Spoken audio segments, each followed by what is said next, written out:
திருவாரூரில் நாங்கள் எடுத்துக்கொண்ட தலைப்பு வாழ்க்கை பயணம் சிறப்புற. இதில் எந்த பாடலை பின்பற்றலாம்? 7 பாடல் கொடுத்துருக்காங்க. காசு, பணம், துட்டு, மணி. லேட்டஸ்ட் பாட்டு ஒவ்வொரு பூக்களுமே சொல்கிறதே. அது அந்த படத்தில் வேற நான் நடிச்சிருக்கேன். பண்பாடு இல்லை என்றால் பாரதம் இல்லை. ரொம்ப அருமையான தலைப்பு. உன்மதமா என் மதமா, ஆண்டவன் எந்த மதம்? தெய்வங்கள் எல்லாம் தோற்றே போகும் தந்தை அன்பின் முன்னே. காதல் கசக்குதையா, எல்லாமே கசக்கும் ஒரு பீரியடுக்கு அப்புறம். கடவுள் என்ற முதலாளி கண்டெடுத்த தொழிலாளி. உலகத்திலே மிகப்பெரிய ஒரு தொழிலாளி நம்ம விவசாய தொழிலாளர்கள். அவன் தான் நமக்கெல்லாம் முதலாளி மாதிரி. ஆனால் அவன் இன்று கஷ்டப்படுகிறான். நம்ம வீட்டிலலாம் ஒரு பழமொழி ஒன்று சொல்லுவாங்க, காக்கா கத்துனுச்சுன்னா விருந்தினர்கள் வருவாங்க அப்படின்னு சொல்லிட்டு.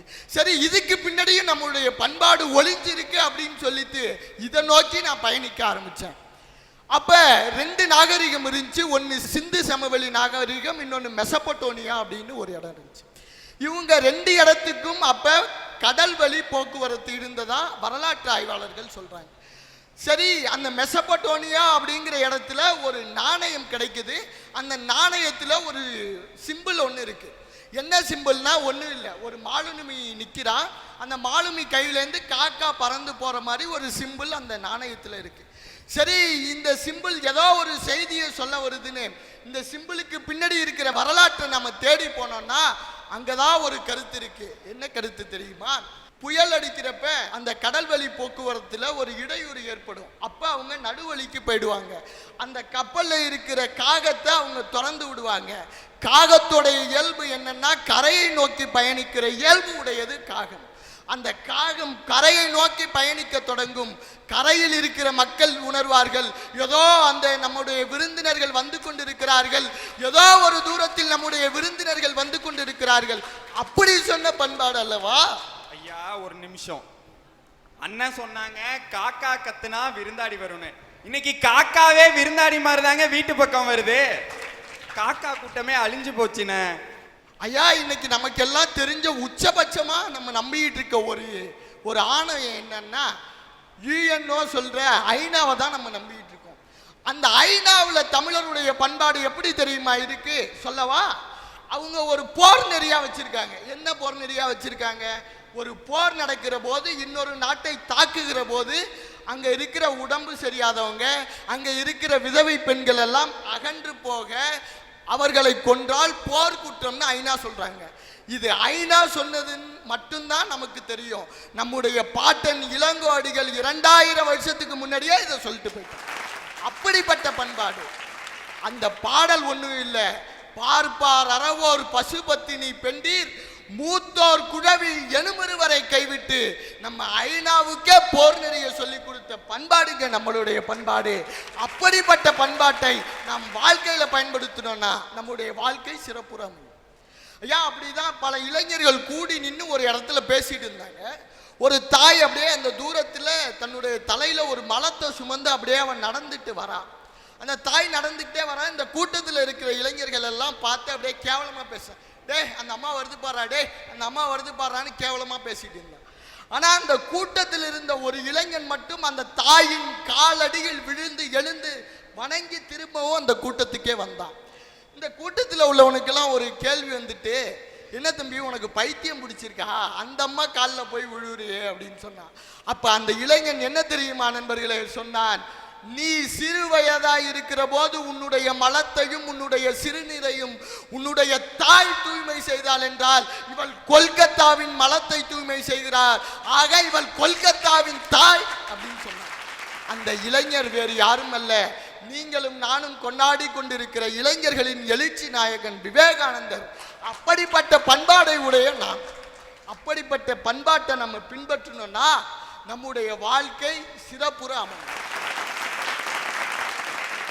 பொதுவா நம்ம ஒரு வாசகம் கேள்விப்பட்டிருப்போம், உண்மை உழைப்பு உயர்வு. இந்த வார்த்தையை நம்ம பொதுவா வர்த்தகர்கள்ட்ட கேள்விப்பட்டிருக்கலாம். ஏன் அதை எல்லாரோட கடைகள்லாம் எழுதி வச்சிருக்காங்க? ஏன்னா அதை விவசாயிகளை நினைவு கூறுறது. நம்ம உலகத்துல இருக்கிற எல்லா காசு செல்வத்தை எல்லாத்தையும் கொடுத்தாலும் நமக்கு இன்னும் கொஞ்சம் வேணும் இன்னும் கொஞ்சம் வேணும் தான் இருப்போம். ஆனா இவனே உட்கார சாப்பாடு போடுங்க போதும் போதும் சொல்லுவான். அப்படி போதும் போதும் என்ற கூறுகின்ற ஒரே ஒரு விஷயம் உணவு மட்டும்தான். அப்படிப்பட்ட உணவை தயாரித்து தருவ விவசாயி. அந்த விவசாயிகள் நம்ம என்னைக்குமே உயிருள்ள வரையும் ஞாபகம் வச்சணுங்கிறதுக்காக தான் உண்மை உழைப்பு உயர்வுன்னு சொன்னாங்க.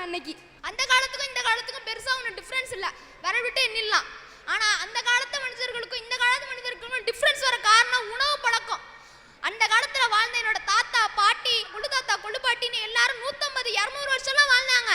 காரணம் என்ன? காவிரி நீரையும் கை குத்தல் அரிசியும் மறக்க முடியுமா அப்படின்னு ஒரு கவிஞன் அழகா பாடினான். அந்த மாதிரி தான் அதை பின்பற்றி காவிரி நீர்ல கைக்குத்தல் அரிசியை சாப்பிட்டு வளர்ந்த பூமிங்க அது. ஆனா இப்ப நம்ம அதை மறந்துட்டு பீட்சா, பர்கர், பானிபூரி, அந்த பூரி இந்த பூரின்னு சாப்பிட்டுட்டு இருக்கோம். அதனாலதான் இப்போ ஒரு சென்சஸ் சொல்லுது, இந்தியாவில் சராசரி மனிதனோட ஆயுட்காலம் 62ஆக நிர்ணயம் செய்யப்பட்டிருக்கு. அது காரணம் என்ன? இந்த உணவு பழக்க வழக்கங்கள் தான். உணவு பழக்க வழக்கங்கள்ல எப்படி இருக்கணுங்கிறதுக்கு என்னோட தாத்தா பத்தி தான் நான் கத்துக்கிட்டேன். என்னோட தாத்தாக்கு வயது 89. அவங்க சொல்றாங்க, எப்படி தாத்தா உன்னால இப்படி இவ்வளோ நல்லா ஜாலியா நல்லா இவ்வளோ வயசுல நல்லா நடக்கிற, எப்படி தாத்தா இருக்க முடியும்னு கேட்டதுக்கு சொல்றாங்க, டேய் நான் 45 வயசு வரையும் நான் விவசாயம் பண்ணி சாப்பிட்டேன். என்னோட 24 வயசு வரையும் எங்க அம்மா எனக்கு பழைய சோறையும் பச்சை மிளகாய் தவிர எதையும் கண்ணை காட்டதில்லைன்னாங்க. அப்படி வாழ்ந்த நாங்க இன்னைக்கு நீ என்ன சாப்பிட்டுட்டு இருக்க? தாத்தா சில்லி பரோட்டா சாப்பிட்டுட்டு இருக்க தாத்தா. இன்னும் கொஞ்ச நாள்ல 30 வயசாகும், உனக்கு சுகர்னு வரும், அப்புறம் பிபின்னு வரும், இப்படி வந்து 60 வயசுல செத்து போயிடுவாடான்னு சொன்னாங்க. அதனால உணவு பழக்கங்களை மாற்றணும். அதனாலதான் சொல்றேன், இன்றைய காலகட்டங்களில் நாம் பின்பற்ற வேண்டிய பாடல், கடவுள் எனும் முதலாளி கண்டெடுத்த தொழிலாளி விவசாயி. ஒரு நாள் விவசாயி நிச்சயம் வாழும், அன்னைக்கு நம்ம ஜெயிக்கணும்.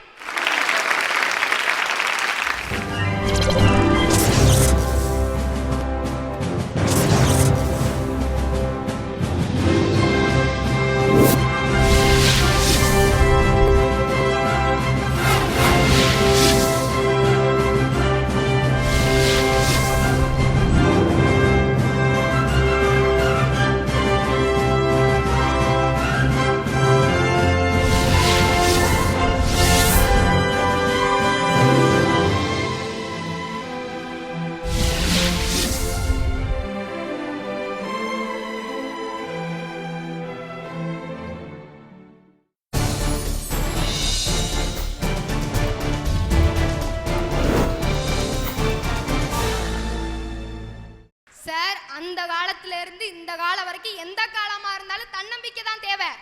அன்னைக்கு 1903ல நியூஸ் டைம்ஸ் அப்படிங்கிற ஒரு இதழ் சொல்லுது, விமானத்தை கண்டுபிடிக்கிறதெல்லாம் வேஸ்ட், அதெல்லாம் கண்டுபிடிக்க முடியாது. அதெல்லாம் மீறி ரைட் பிரதர்ஸ் விமானத்தை கண்டுபிடிக்கிறாங்க. 1948ல சயின்ஸ் ஏஜென்ட்ஸ் அப்படிங்கிற ஒரு இதழ் சொல்லுது, நிலவுல மனுஷன் கால் வைக்க முடியாதுன்னு.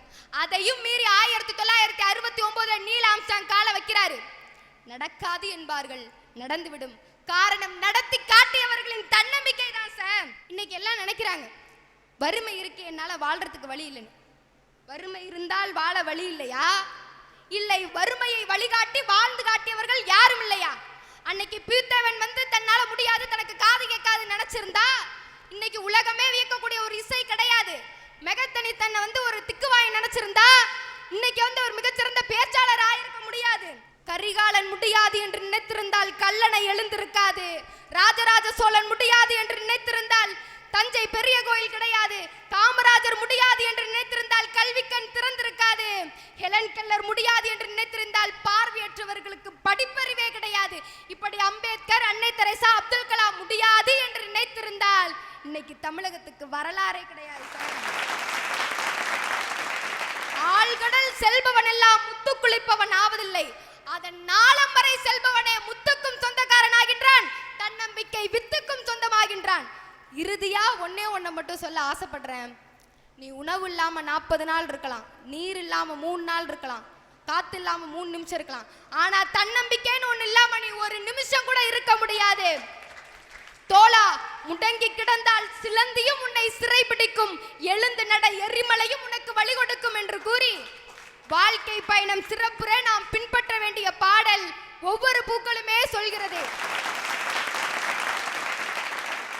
ஒரு காதலன் கிட்ட என்னென்னலாம் எதிர்பார்க்கலாம்? நான் ஆசைப்பட்டதெல்லாம் என் காதலன் எனக்கு வாங்கி தரணும், நான் கேட்கறதெல்லாம் வாங்கி தரணும், அந்த ஆகாயம், நீர், நிலம், நெருப்பு எல்லாத்தையும் எனக்காக கொண்டு வந்து தரணும். சார் ஒரு நிமிஷம். ஆகாயம், நீர், நெருப்புலாமா காதலி கேப்பா? நல்லா புரிஞ்சுக்கணும். செயின் போட்டிருக்கானா, மோதிரம் போட்டிருக்கானா, பைக் வச்சிருக்கானா, முக்கியமா பைக்குக்கு பெட்ரோல் போட அவன் பரிசுல பணம் வச்சிருக்கானு தான் கேட்பாங்க. அன்னைக்கு அப்படிதான் காத்தவங்களான்னு பீச் பக்கம் போறேன், அங்க 2 காதலர்கள் கடலை போட்டுட்டு இருந்திருக்காங்க. அவன் சொல்றான் அந்த காதலி கிட்ட, அன்பே ஆருயிரே, நீலக்கடலின் அழகை கண்டாயா, பார்த்தாயா நீலக்கடலின் அழகைன்னு. உடனே அந்த பொண்ணு சொல்லுது பாருங்க, அத்தான் நான் நீலக்கடலின் அழகை கண்டேனத்தான் என் வயிற்றுக்கு சிறிது நிலக்கடலை கொடுக்க கூட உங்களுக்கு மனம் வரலைன்னா நம்ம பொண்ணுங்களுக்கு காதல் கசக்காம இனிக்க வாங்க செய்யும். நம்ம பையன் 12ஆம் கிளாஸ் வரையும் ஃபர்ஸ்ட் மார்க் எடுத்துட்டு இருப்பான். அப்படியே பாரதிதாசன் சொல்ற மாதிரி மண்ணின் மாந்தருக்கு கண்ணியரின் கடைவிழி பார்வை பட்டு விட்டால் மாமலையும் ஓர்கடுக ஆயிடுது. அப்படியே ஃபர்ஸ்ட் மார்க் எடுத்தவன் லாஸ்ட் மார்க் வந்துருவான். மூடி வச்சு அவ பேசின பேச்செல்லாம் தாடி வச்சு அவன் கையில பீடியை பிடிக்க வச்சிரும். தேவதன்ட்டு போவான். ஐயோ தேவையா இந்த வதன்னு திரும்பி வருவாங்க. ஆனா என்னைக்கெல்லாம் நம்ம பசங்க தண்ணி அடிச்சிட்டு தேவதாஸ் மாதிரி தாடிய வளர்த்துக்கிட்டு சொரிநாய் கூட சுத்தாம தண்ணி அடிக்காத தாடிய வளர்க்காத தம்ம பிடிக்காத டோட்டலா வேஸ்ட் என்ன ஆனாலும் அவளுக்காக அழுகாத போனா போராடா பாஸ்ட் இஸ் பாஸ்ட் விட்டுட்டு போயிட்டான்னு அழுகாதடா உன்னை விட்டுட்டோமேனு அவ அழுகனுண்டா தோத்துட்டோமேனு நீ கலங்காதடா உன் காதலோட தோல்விதான் வாழ்க்கையோட வெற்றின்னு அப்படியே நெஞ்ச நிமித்திட்டு நடக்கிறான் பாத்தீங்களா? அப்பதாங்க அவன் வாழ்க்கை பயணம் சிறக்கும். விக்கலுக்கு பயந்தா வயிறு நிறையாது, சிக்கலுக்கு பயந்தா வாழ்க்கை சிறக்காது. இன்னைக்கு என்னோட வாழ்க்கை சீரோடையும் அமைதியோடையும் இருக்கு அப்படின்னா அதுக்கு முக்கிய காரணம் என்னோட இந்திய பண்பாடு தாங்க. இன்னைக்கு இந்தியா உலக நாடுகள்ல தலை நிமிர்ந்து நிற்குதுன்னா அதுக்கு பணபலமோ அணு ஆயுத பலமோ கிடையாது, நம்ம பண்பாடும் கலாச்சாரமும் தான். உணவுங்கிற விஷயத்துல வருவோம். தலைவாழை இலை போட்டு அரிசுவ உணவை பரிமாறுறப்ப அந்த பச்சை கலர் இலை நம்ம பசிய தூண்டும். அறுசுவை உணவு பரிமாறுறப்ப பித்தம் வாதம் கபம் இது மூணையும் சமநிலையில வைக்கும்.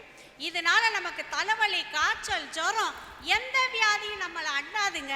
ஆனா இன்றைய காலகட்டத்தில் நம்ம ஃபாஸ்ட் ஃபுட்டு நோக்கி பறந்துக்கிட்டு போயிட்டு இருக்கோம். துரித உணவுன்னு அதில் பரோட்டா பீஸா நூடுல்ஸ் பர்கர் இதெல்லாம் தான் சிறப்பாக இருக்கு. இன்னைக்கு நூடுல்ஸ் வந்து தடை செய்யப்பட்ட உணவு. அடுத்தது இந்த பீஸாவை சாப்பிட்டா 3 நாளைக்கு பசியே எடுக்காது. முன்னாடி எல்லாம் உணவு தான் மருந்துன்னு இருந்தது. ஆனால் இன்றைய காலகட்டத்தில் உணவு தான் விஷமாக மாறிக்கிட்டு வருது. இன்னைக்கும் என்னோட பாட்டிக்கு அஞ்சரை பெட்டி தாங்க வைத்தியர். அதில் உள்ள அந்த 7 ஜாமானை மாற்றி கலக்கி போட்டு கஷாயம் குடிக்கிறாங்க. அவங்களுக்கு கை கால் வலி வரதில்லை, முழங்கால் வலி மூட்டு வலி வரதில்லை. இன்னைக்கு வரைக்கும் சுகர் பிபிக்கு அவங்க மாத்திரையே எடுத்துக்கிறது இல்லைங்க. அடுத்தது உடைன்னு வருவோம். இங்கே தாவணி கட்டின பெண்கள் யாராச்சும் இருக்கீங்களா? இந்த தாவணிங்கிற உடைய நம்ம கலாச்சாரத்தில் சுத்தமாக மறைஞ்சு போய்கிட்டு வருதுங்க. தாவணியும் புடவையும் அழகுக்கும் நளினத்துக்கு மட்டும் கிடையாதுங்க, அவ்வளவு ஆரோக்கியம் உள்ளது அந்த புடவையும் தாவணியும். அது இடுப்புல அந்த காத்தும் வெளிச்சமும் சூரிய வெப்பமும் படுறதுனால பெண்களுக்கு ரத்த ஓட்டம் அதிகரிக்குது. அதனால கர்ப்பப்பை நல்ல நிலையில செயல்பட்டு குழந்தை பேருக்கு நல்லபடியாக வழிவகுக்குது. சுகப்பிரசவம் வரைக்கும் அது வந்து உதவுது.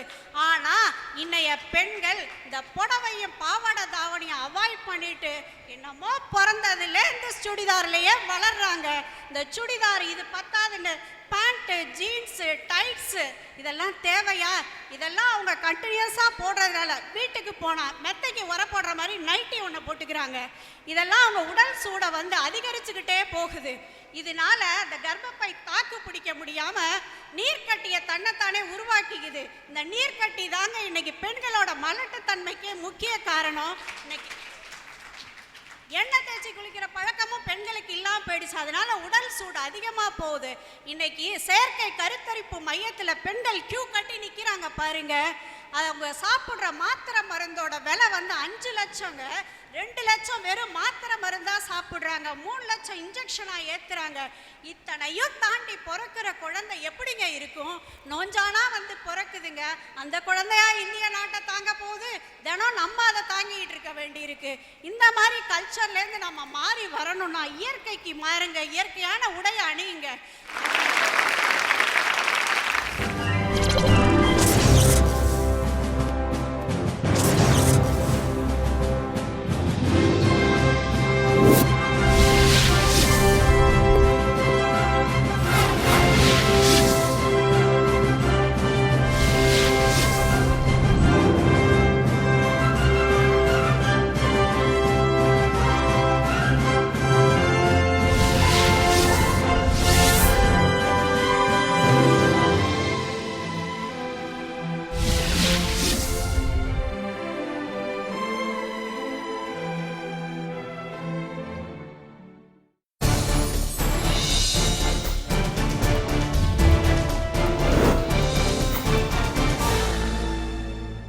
வாழ்க்கை பயணம் சிறப்புற இதில் எந்த பாடலை பின்பற்றலாம்? பணம் இருந்தால் தான் எல்லாம் இருக்கும்.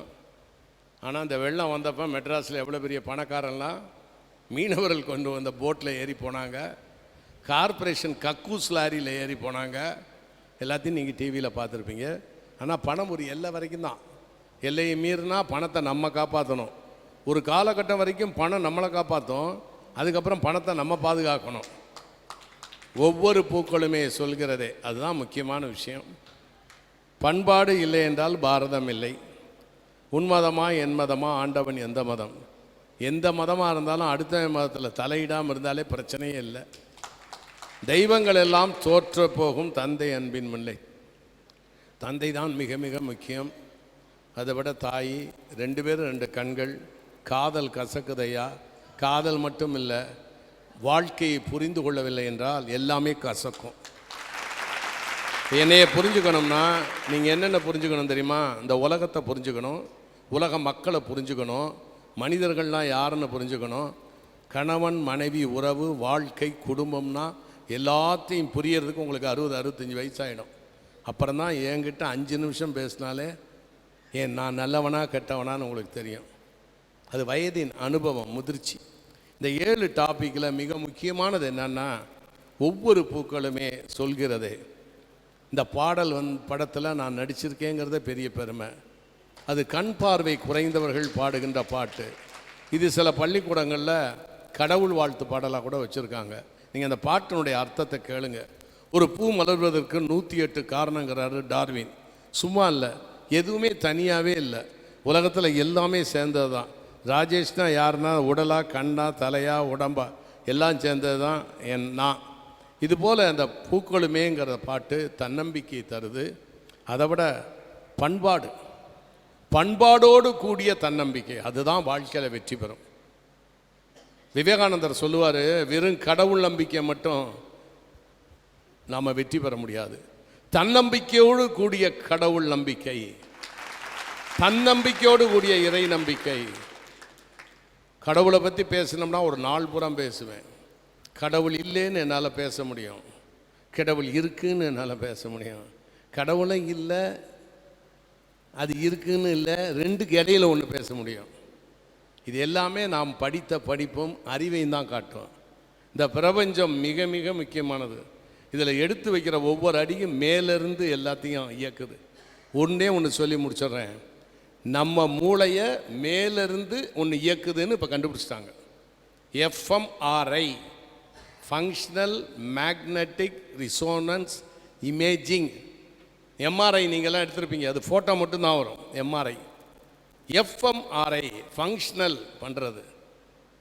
ஒரு ஆளை படுக்க வச்சு வயரெல்லாம் சொருவி, நம்ம வடிவேல் உடம்புல சொருவார்ல, பிரபு சாரை பார்த்து கேட்பார், ஏன்டா என்ன உடம்புலேருந்து கரண்ட்டாக எடுக்க போகிறீங்க ஒரு படத்தில். இது மாதிரி உடம்புல வயர்லாம் சொருவி, இந்த பக்கத்தில் ஒரு சிவப்பு லைட், பச்சை லைட், இங்கே 2 வயர். அவன் அந்த பக்கம் பார்த்துட்ருக்கான் பேஷண்ட்டு. இதில் ஏதாவது ஒன்றை தொடு அப்படிங்கிறான். அவன் எதை தொடலாம்னு யோசிக்கிறான். யோசிக்கும்போது மேல் உலகத்துலேருந்து ஒரு ஆர்டர் வருது, இங்கே பச்சை லைட் எரியுது. பச்சை லைட்டு தான் சார் தொட போகிறான்னு டாக்டர் சொல்கிறான், பச்சை லைட்டு தான் தொடுறான். அதற்கப்புறம் இன்னும் கொஞ்சம் நேரம் கழித்து இன்னொன்று தொடுன்னு சொல்லி ஒரு 10 பேஷண்ட்டை 10 விதமான டெஸ்ட்டு பண்ணாங்க. ஈவன் செய்கிறதுக்கு முன்னாலே மேலே இருந்து ஒரு ஆர்டர் வந்து தான் அவன் செய்கிறான். அப்போ அந்த பிரபஞ்சம் ஆட்டுகின்ற பொம்மை தான் நாம். இதில் ஈகோவெலாம் வேணாம். என்னைக்கு நீ கீழே விழுகிறியோ அன்னைக்கு தான் உன்னோட ஈகோ என்னன்னு தெரியும். நான் யார், இது வரைக்கும் நாம் நடந்து வந்த பாதை நாம் அல்ல, மேலே ஏதோ அது கடவுளா யாருன்னு தெரியாது, ஸ்பேஸில் ஏதோ ஒரு பவர் நம்மளை இயக்குதுங்கிறத தெரிஞ்சுக்கிட்டீங்கன்னா அப்போ தான் உங்களுக்கு ஞானம் பிறக்கும். இதுதான் முக்கியமான விஷயம். இதில் இந்த தலைப்புகளில் ஒவ்வொரு பூக்களுமேங்கிற பாடலும் எல்லா பூக்களுமே தன்னம்பிக்கையோடு இருக்குது. இந்த பண்பாடுகோடு கலந்த தன்னம்பிக்கை தான் நாம் வாழ்க்கையில் மிகப்பெரிய வெற்றி அடையலாம் என்பதை இந்த தலைப்புகளில் உள்ளவங்களை சொல்லிக்கொண்டு, வேந்தர் டிவியின் சார்பாக இது உங்கள் மேடை நிகழ்ச்சியில் நாங்கள் இதுவரை பேசியதையெல்லாம் அவ்வளோ பேர் கேட்டுக்கணும். எல்லோருக்கும் நன்றி கூறி விடைபெறுகிறோம். நன்றி, வணக்கம்.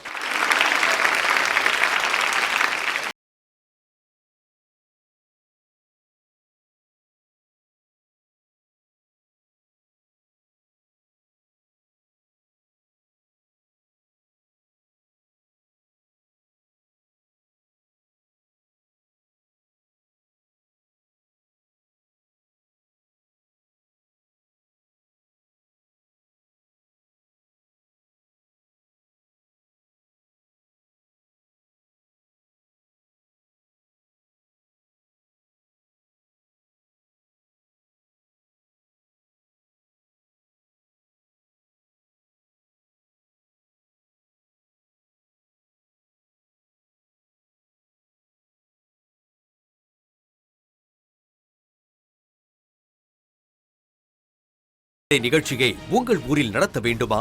தொடர்புக்கு செல்லாஸ் பப்ளிசிட்டி, தஞ்சாவூர்.